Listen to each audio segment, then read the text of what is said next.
Amigos queridos, convidamos a todos a buscarmos a sintonia com Jesus, no diapasão do seu Evangelho de amor, para que as verdades de vida eterna possam ressoar em nossos corações e fazerem despertar as potencialidades divinas que dormem em nós, os talentos a serem multiplicados, as oportunidades redentoras a serem vivenciadas. Aqui estamos, Senhor, confiantes na sua misericórdia e no seu amor, para juntos refletirmos sobre o bem e a verdade, na forma do perdão e da caridade. Ensina-nos, Senhor, a servir em seu nome. Ensina-nos, Mestre, a servir sem perguntar a quem ou até quando, para que a nossa existência na terra seja pautada no bem constante. Agradecemos a presença honrada e amiga dos tarefeiros da sua seara, responsáveis por este Evangelho. Pedimos a eles, amigos queridos, que possam envolver os nossos pensamentos nas sintonias do Evangelho. Obrigada, Senhor Jesus. Obrigada, amigos queridos, e que assim seja, Mestre.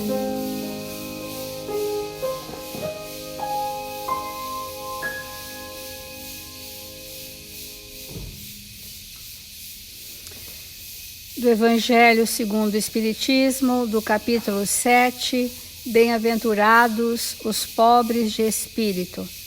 E nós estamos refletindo sobre o que é preciso entender por pobres de espírito. Diz o Evangelho: tomando sua inteligência por medida da inteligência universal e se julgando aptos a tudo compreender, não podem crer na possibilidade daquilo que não compreendem. Quando pronunciaram seu julgamento, têm-no por inapelável. Vamos compreender que o orgulho é uma cegueira do espírito, que não vê senão a si mesmo e se toma como referência. E nós, na nossa vida do dia a dia, nós lutamos muito nos nossos relacionamentos por um ponto de vista que não é a verdade, que não é o bem, mas é um capricho pessoal. E nós nos desestruturamos para que aquele pensamento que a gente toma como autorreferente seja o padrão para todos. E passamos muitas vezes a impor esse padrão nos ambientes coletivos que frequentamos. E não nos apercebemos que estamos cegos, tomados pelo orgulho. Tomando sua inteligência por medida da inteligência universal. A inteligência universal é Deus. Deus é a inteligência suprema do universo. É a inteligência universal. Então, quando nós tomamos a nossa inteligência por medida da inteligência universal, nós estamos dizendo que o nosso pensamento é mais importante do que o pensamento de Deus. É por isso que a gente sofre nos nossos relacionamentos. Não nos demos conta que nos falta verdadeira humildade. Se recusam a admitir um mundo invisível e um poder extra-humano, não é, entretanto, porque isso esteja acima da sua capacidade, mas porque seu orgulho se revolta com a ideia de uma coisa acima da qual não podem se colocar. Então, as grandes enfermidades da alma, nós sabemos, vêm dessa cegueira do orgulho, que faz com que todos nós caminhemos tendo como nós mesmos o modelo. Nós até somos capazes de intelectualmente compreender o mundo invisível e os poderes extra-humanos, mas nós não sentimos, porque o orgulho se revolta com a ideia de uma coisa acima da qual não podem se colocar e que os faria descer de seu pedestal. Por isso, eles não têm senão sorrisos de desdém por tudo que não é do mundo visível e tangível.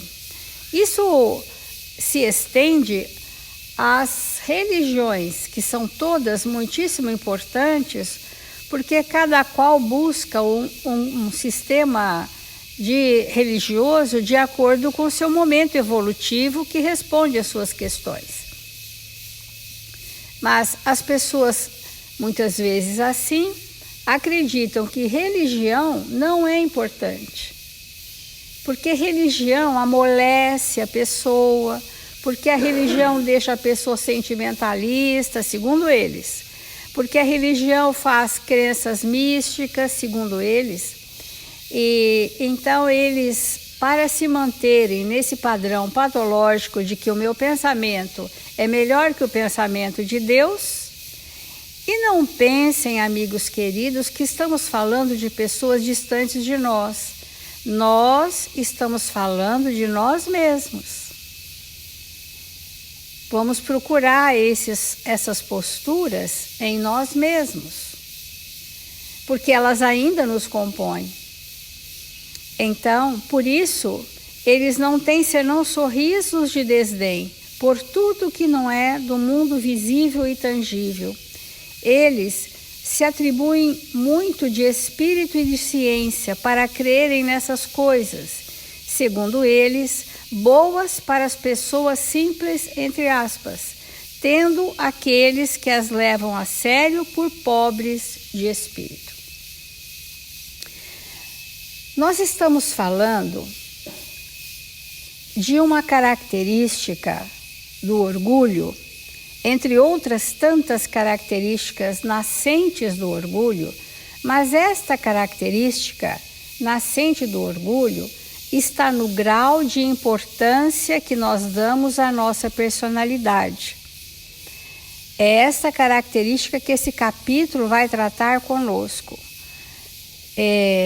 Eu vou ler um trechinho no Evangelho sobre a questão da personalidade, que está no item O Argueiro e a Trave no Olho, que diz assim: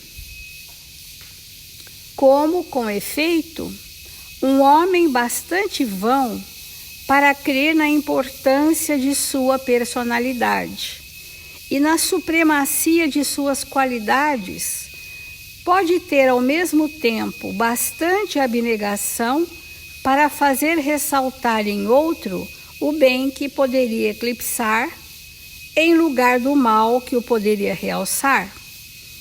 É importante nós fazermos, nesse momento, um exercício conosco mesmo, tendo como experiência os relacionamentos.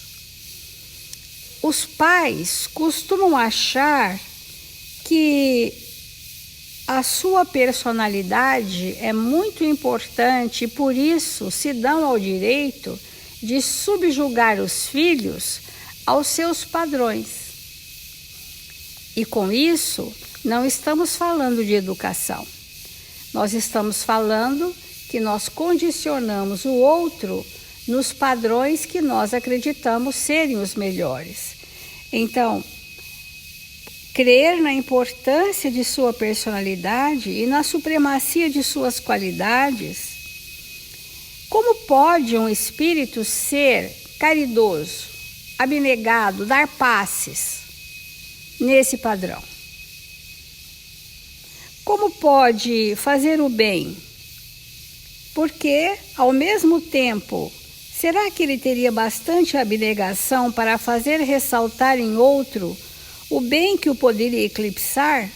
Será que ele se submeteria a situações absolutamente anônimas, eclipsado pelos valores dos outros? Se o orgulho é o pai de muitos vícios, é também a negação de muitas virtudes. Encontramo-lo no fundo e como móvel de quase todas as ações. Por isso Jesus se dedicou a combatê-lo como o principal obstáculo ao progresso. No ambiente familiar, ou no ambiente profissional, ou na casa espírita, que são os grupos de convivência, que são os ambientes coletivos, nós precisamos bastante avaliar a nós mesmos.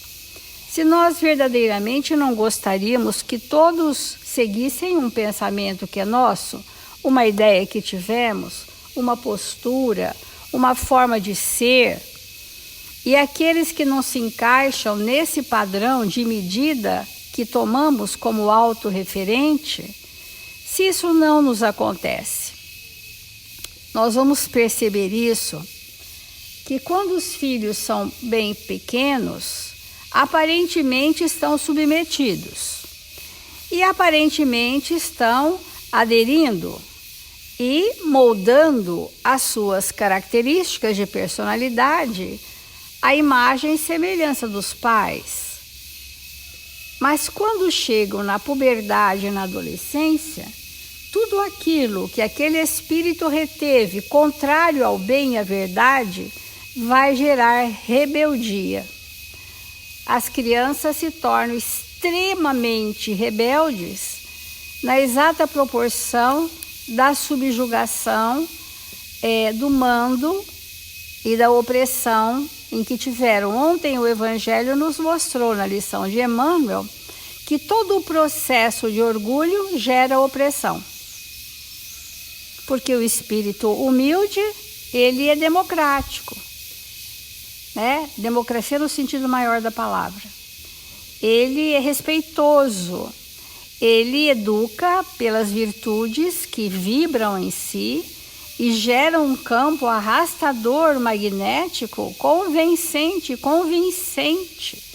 e acolhedor, que nós vamos chamar de magnetismo pessoal, né? Que Emmanuel chama que o magnetismo pessoal são conquistas secularmente experienciadas por aquele espírito e que geram a sua psicosfera espiritual, que geram as vibrações atrativas e que todos querem estar, todos buscam, todos comungam com aqueles espíritos que têm aquele campo vibratório favorável ao progresso moral.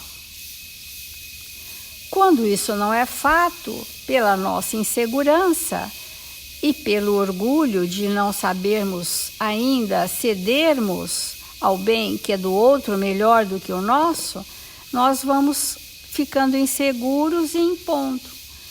Quanto mais inseguros, mais impomos. Porque temos medo de errar e para acertar a gente toma um padrão que nem sempre é o melhor e luta. Por isso que nós estamos falando a importância que se dá à sua personalidade. E o Evangelho tem vários capítulos, a gente vai dizer um pouco cada vez, que falam sobre o enaltecimento da personalidade. Mas o que é a personalidade? A personalidade não é o espírito. O espírito é uma individualidade que ao longo de milênios e milênios foi construindo uma identidade. O que faz parte da identidade do espírito? Tão somente valores e virtudes. Tão somente o bem e a verdade. Isso é a identidade do espírito. Mas nós trazemos armazenados em nossa memória muitos desatinos, muita crueldade, muitos conflitos, tudo aquilo que é contrário às leis de Deus estão nas nossas memórias. E a nossa memória para esta encarnação selecionou características importantes para eu viver nessa existência. E a isso chamamos personalidade. A nossa personalidade é uma faceta daquilo que eu vim trabalhar nessa encarnação. É a forma com a qual eu me relaciono com o mundo. É como eu me expresso, é como eu me manifesto. Essa é a personalidade. E na personalidade existem coisas doentias.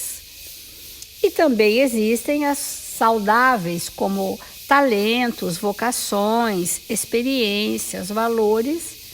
Mas a predominância da nossa personalidade é quando nós queremos o lado doente dela exaltar.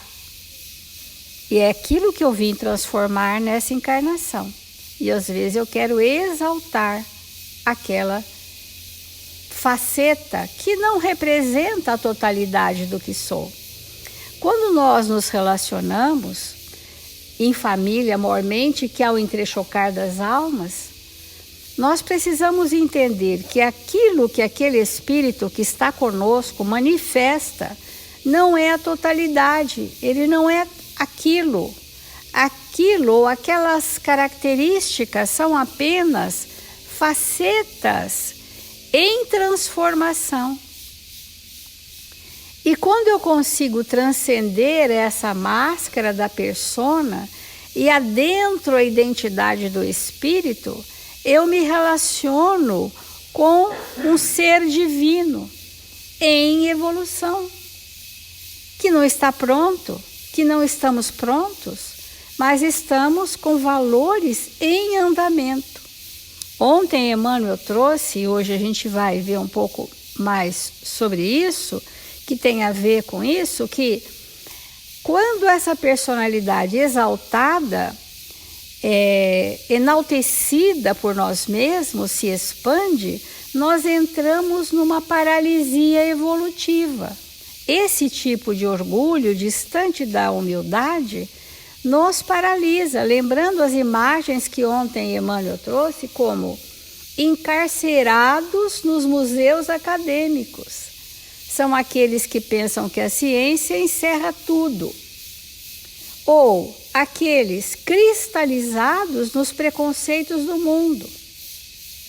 Ou mumificados em pontos de vista. Isto tudo, esses verbos encarcerar, cristalizar, mumificar, são verbos paralisantes. Ou seja, o espírito orgulhoso, ele está num platô de estagnação evolutiva, ele não está mais na curva ascendente.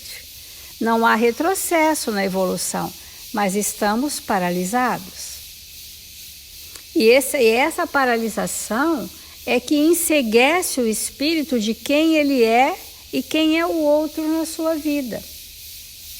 Assim, é imprescindível clarear o pensamento diante da natureza da vida e aceitar a extrema insignificância que ainda nos agitamos perante o universo. Às vezes, em assistência fraterna, nós precisamos refletir juntos do quão é importante no trabalho de uma casa nós sermos trabalhadores anônimos, que ninguém vê, que ninguém registra, mas que ali é tudo.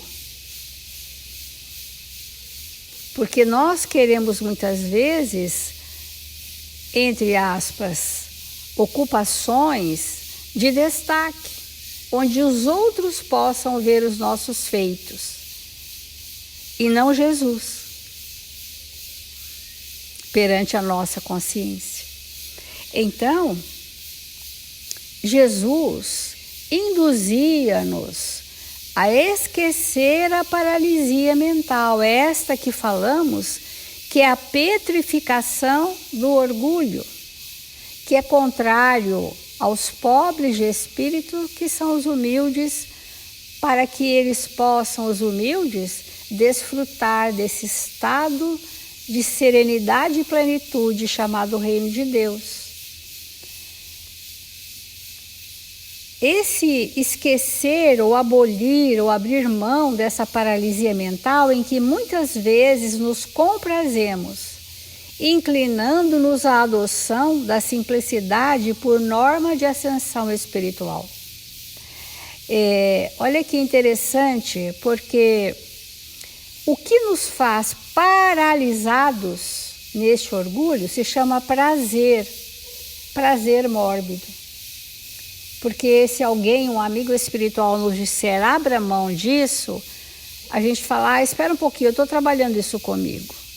Esse ato contínuo, estou trabalhando isso comigo, deixa eu perdurar isso bastante, primeiro, porque eu não estou, nesse momento, dando conta de tirar esse prazer de mim. O prazer mórbido da subjugação, do autoritarismo, do mando, do poder, das hierarquias do mundo, enfim, tudo aquilo que ainda nos compõe, alguns mais, outros menos, mas faz parte da nossa ainda característica. Então, quando a gente abre mão disso, a gente sofre menos, eu diria, não sofre mais. As nossas queixas de sofrimento, na sua grande maioria, estão relacionadas à supremacia que nós damos à nossa personalidade segundo o Evangelho. No capítulo O Argueiro e a Trave. O sofrimento é por isso. Quando a gente larga essas amarras, seguramente nós estaremos simples, humildes e aguardando o tempo do outro, sem cobrança. Então, esvaziemos o coração de todos os detritos e de todos os fantasmas que experiências inferiores nos impuseram na peregrinação que nos trouxe ao presente. Por isso que nós só nos descobrimos na convivência, para que a convivência possa gerar ou não relacionamentos. Às vezes convivemos com pessoas que não se tornaram relacionamentos profundos, porque estamos escondidos nessas carapaças, né? Naquele personagem que eu crio como adequado ao mundo social, mas que não me representa. Às vezes, no nosso ambiente profissional, nós temos um personagem, nem nos demos conta disso, mas temos um personagem que funciona para aquele ambiente, mas não somos nós. Às vezes, na casa espírita, queremos também desenvolver um personagem adequado, mas nem sempre somos nós.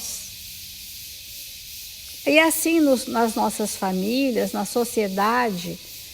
E o Evangelho de Jesus está nos convidando a tirarmos essas carapaças para que possamos nos perceber e investirmos celeremente, com intensidade absoluta, na construção do valor da simplicidade, para sermos humildes de coração, como é a lição de Emmanuel aqui.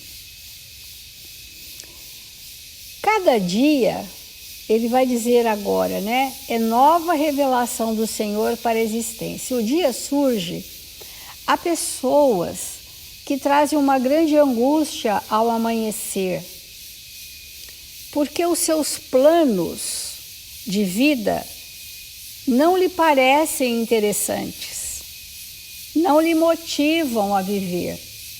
E a pessoa demora para aquele despertar ser feliz, quando não, um despertar arrastado e angustioso, porque nos falta um plano, estabelecer dentro de nós mesmos um plano para sermos felizes, dentro dos padrões da simplicidade. Então, cada companheiro da estrada é um campo vivo Aqui podemos arrojar as sementes abençoadas da renovação. Cada pessoa que encontrarmos, perceba que ela tem tesouros, valores, milênios de experiências, às vezes estão muito à frente de todos nós. E ter olhos de ver, um sensor íntimo de perceber, nos fará espíritos mais felizes. Cada dor que ainda nos é necessária é uma bênção para os que prosseguem acordados no conhecimento edificante. Então, nesse marasmo que Emmanuel coloca da cristalização, do encarceramento, da mumificação, como quebrar esse estado de paralisia renitente, o aguilhão da dor, que vem mobilizar, que vem nos tirar daquela estratificação rançosa do nosso campo mental, vem desacomodar essas memórias equivocadas, vem nos trazer arrependimento, vem nos trazer reflexões, e nós fugimos da dor, porque também achamos que nós não merecemos, que é injusto passar por isso, por conta da supremacia da personalidade. Mas a dor é uma bênção para os que prosseguem acordados, para os que estão dormindo em espírito, porque nós estamos às vezes vivos, corpo vivo, o espírito, estado consciencial de sono, de torpor. São os verdadeiros vivos mortos. É preferível ser morto vivo do que ser vivo morto, encarnado e morto, paralisado e engalanado na empáfia do orgulho, num personagem que um sopro derruba, porque isso nos fragiliza sobremaneira. Então, cada hora na marcha pode converter-se em plantação de beleza e alegria. Se caminhamos obedecendo aos imperativos do trabalho constante no infinito bem. Amigos queridos, nós temos na nossa consciência o bem e o mal. Kardec nos mostra que todos sabemos o que é o bem e o que é o mal. Mas nós obedecemos a nós mesmos e não às leis. Esse ainda é o estágio que nós estamos. Toda a ciência do mundo, confrontada à sabedoria que nos espera, é menos que o ribeiro singelo ante o corpo ciclópico do oceano.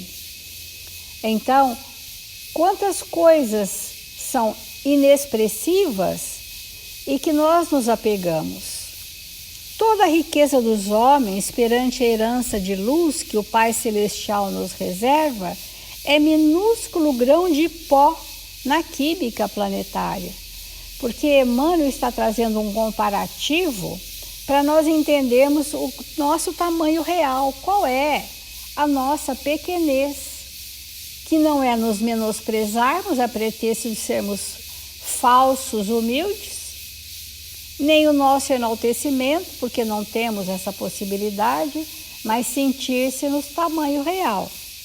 E para completar o pensamento, diz Emmanuel, sejamos simples e espontâneos, na senda em que a atualidade nos situa, aprendendo com a vida e doando à vida o melhor que pudermos, para que, em nos candidatando à láurea das bem-aventuranças, possamos ser realmente discípulos felizes daquele amigo eterno que nos recomendou: aprendei de mim, que sou humilde de coração.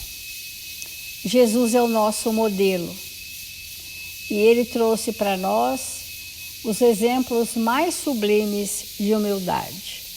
E aprendei de mim, que sou manso e humilde de coração. Que essas lições que estamos entrando nesse aquecimento a este capítulo, que vai culminar na missão do homem inteligente na Terra, possa ser motivo para não só pensarmos, mas para agirmos de conformidade com esses ensinamentos. Porque, amigos, é chegada a nossa hora. O tempo expirou de condescendência. A nossa hora é a hora da regeneração, se quisermos permanecer nesse planeta. Porque nós precisamos, com o manancial da doutrina espírita, falo de nós mesmos aqui reunidos, trabalhadores espíritas cristãos, não falamos de outros, dos nossos irmãos, mas a nós é chegada a hora. E nós estamos vendo a dor cavalgando superlativa, porque para as nossas rebeldias renitentes, quando a verdade já nos tocou, haverá prantos e ranger de dentes, como disse Jesus. E nós não precisamos entrar nesse estado infeliz de dor. Não precisamos.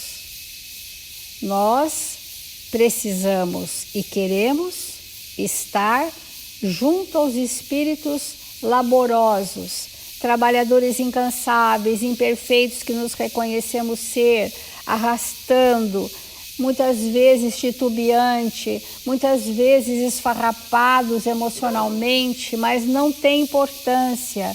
Queremos seguir resolutos, confiantes, encorajados, dentro das nossas vestes espirituais rotas, mas entregando-nos ao trabalho na seara de Jesus, ao trabalho conosco mesmo, ao trabalho do que está degenerado em mim. Esse é o convite de Jesus.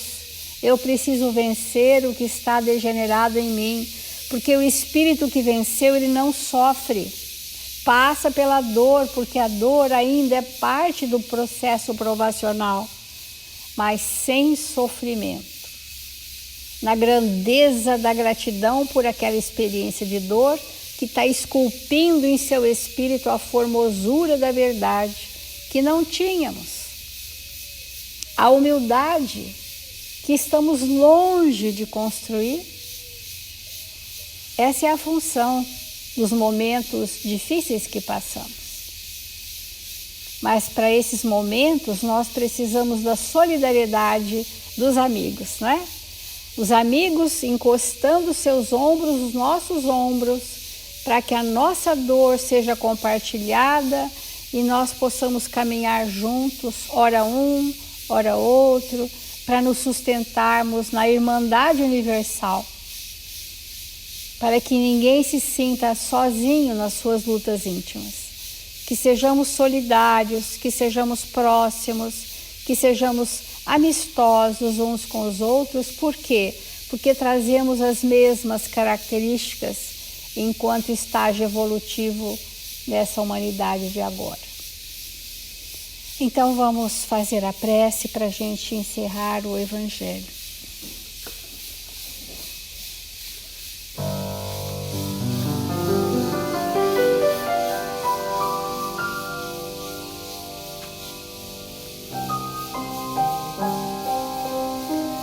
Senhor Jesus,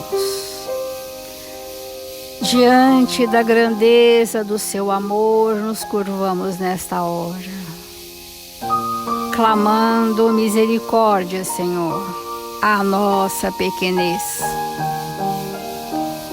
Ampara-nos os passos tantas vezes incertos, para que possamos seguir confiantes. Hoje, Senhor, já não estamos sós. Sentimentos felizes construímos uns com os outros, nos pequenos grupos de convivência nós destinados. Já somos capazes de tecermos com os fios luminosos da fraternidade os elos dessa manta espiritual que nos une como grupos de convivência e de trabalho na sua seara, Senhor.